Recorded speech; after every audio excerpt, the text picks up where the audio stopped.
Yo, yo, yo. So, andito na naman kayo. Nakita mo na naman pagmumukha ko pero hindi ka nag-share, hindi ka nagla-like. Hindi ka rin nagko-comment. Kailangan ko engagement. So, yon, meron lang din uli akong tag dito. Ipo-promote sa inyo. Kung kayo ay laging gumagamit ng dishwashing at laging kayo bumibili ng bote-bote, ito meron ako i-recommend sa inyo. Mura lang to, nandiyan sa baba. 16 liter na solution. Ayan. Ang pangalan ay Siksik. Ayan. Nandiyan sa baba, Siksik.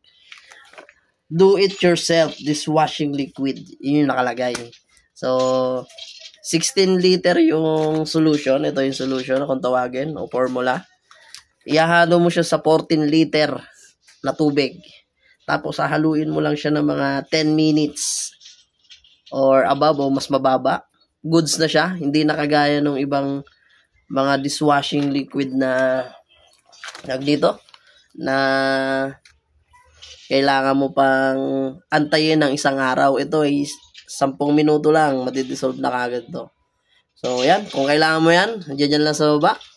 Siksik, dishwashing liquid. Dyan sa baba, i-click mo na yan. Bahala ka na dyan. Share mo naman. Comment ka na rin. At mag-checkout ka. Peace out.